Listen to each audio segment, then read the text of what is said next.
game. The Pacers, however, I think they've only lost 6 games, something like that, by this spread all season. They just don't get blown out. And that makes it tough to lay this kind of a number.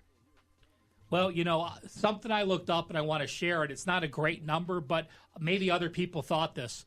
Teams that have played at least 5 straight road games, and they're coming home as a double-digit favorite. 21-16, 57%. That's not bad. I actually thought it would be the negative. So did I. I thought you come home, you make an adjustment. So I share that with you. It's nothing you're going to bet on, but that's since 2014. So we have a few years of base in there. And I will say this. Milwaukee lost back-to-back games for the first time all season. They shot 38% at Utah, shot 36.8% against Phoenix.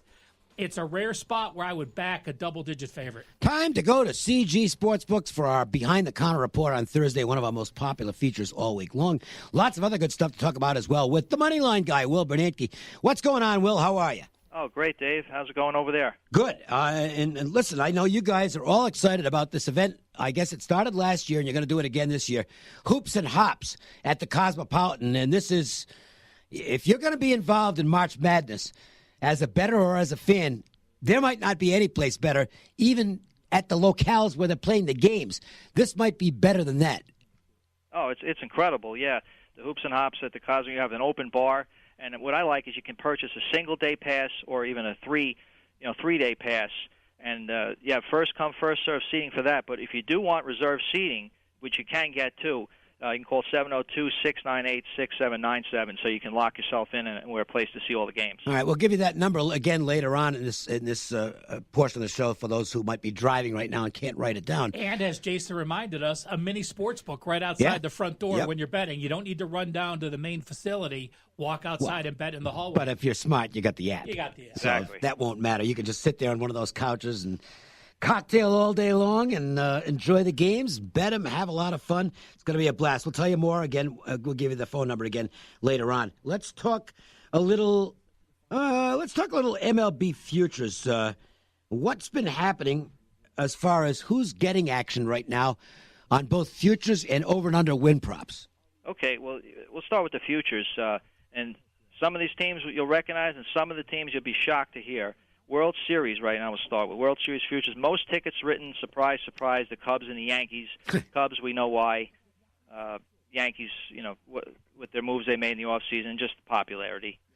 To win the NL, the Cubs and the Brewers have the most tickets. But to win the AL, Yankees and these two teams out of the blue, the Twins and the White Sox. Wow. White Sox.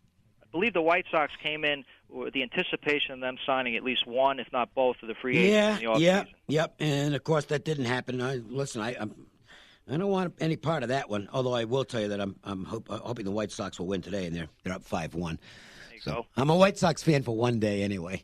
Yeah. How about on the other side, on the unders, as far as win props are concerned? Who's the market bearish on? White Sox, believe it or not. Really? Just the opposite. Yeah, 76 to 74. A lot of under tickets on the White Sox. I just think that number came out too high to begin with, and some savvy bettors jumped on it right away, considering just how bad the White Sox were last year, and really they haven't done that much in the off season to improve their team as well as their top pitching prospect. He's out right for the year. That Kopech. With the Tommy John story. Yeah. Although, if you're a White Sox fan, you got to hope this is the year Carlos Rodon puts it together. Yeah, injury issues with him too. Yep. Exactly.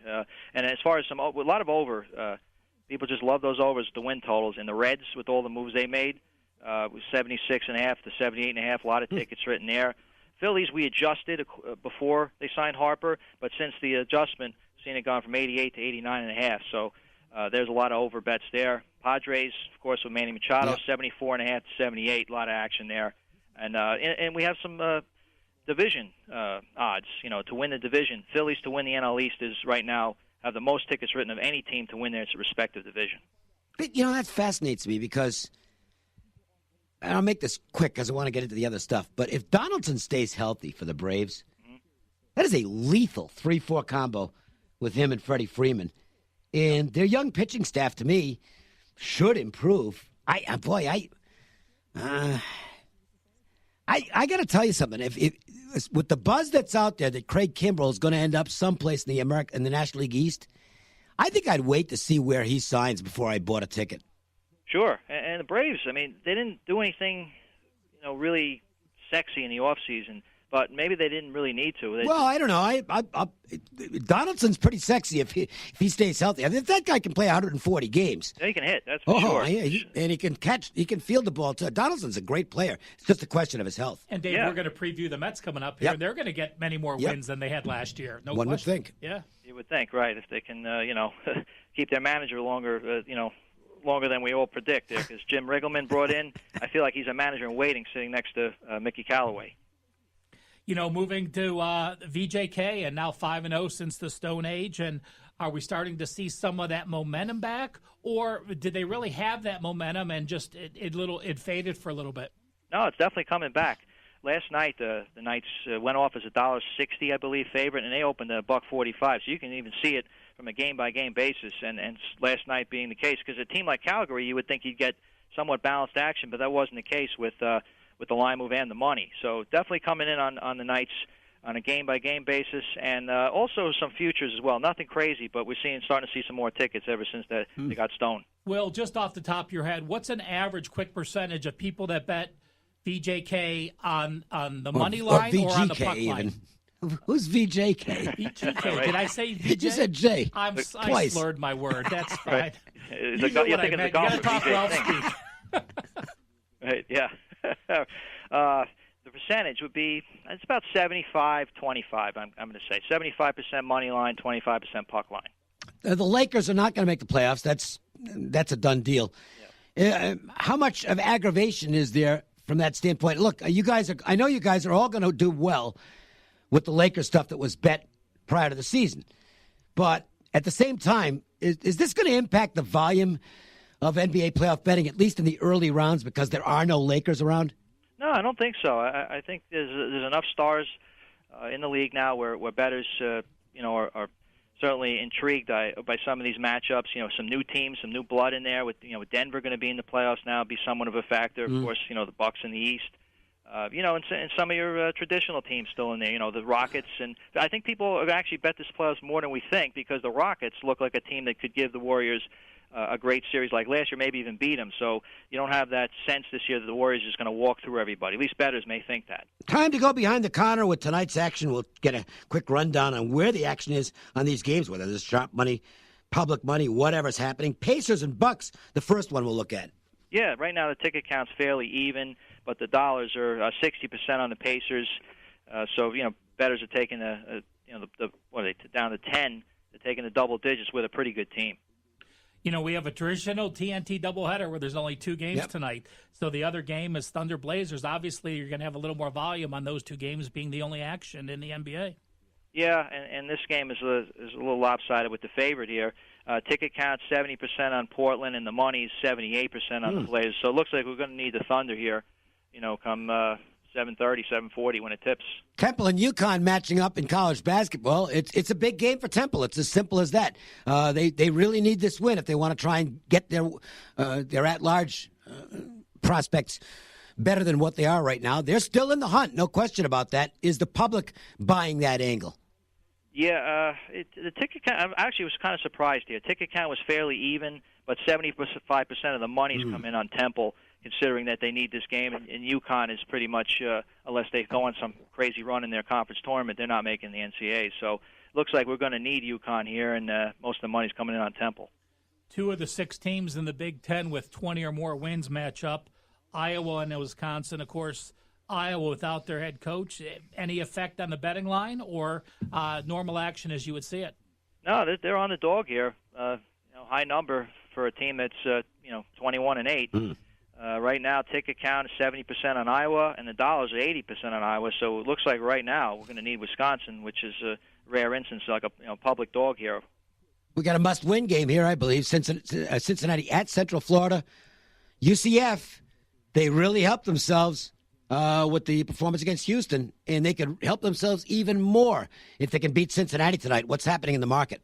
Yeah, this was early on. It was all UCF money, but we've seen some Cincinnati money come in the last couple hours, and it's going to be a fun conference tournament with Cincy, UCF, and Houston.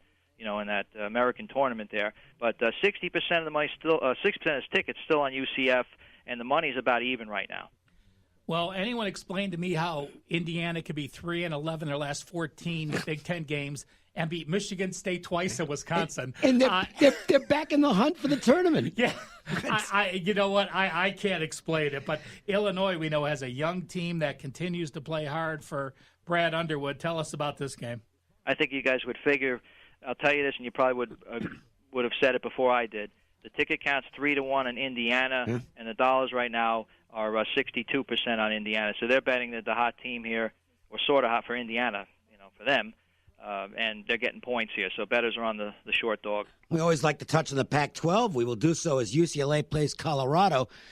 I guess it'll get some attention from the bettors because they'll be able to watch the game. But let's just say the UCLA volume isn't what it used to be. Not even close. It's somewhat of an afterthought now, which, never would think in a million years that'd be the case. Betting here is, even though the line's gone down, the ticket count and the dollars are all on Colorado. It's right now 82%. So looks like we may need UCLA. Bettors have somewhat given up on them. And the doubleheader in the Pac-12, USC traveling to Utah. Utah team with all offense this year. USC, another up-and-down team. So tell us about this matchup. Yeah, this one's shaping up as like a pros versus Joe scenario here, with ticket counts 82% on USC, and money is about 60% on Utah. So this is one of those scenarios where some of our sharper bettors are taking Utah, and the public bettors taking USC. Point guard situation unknown for USC tonight.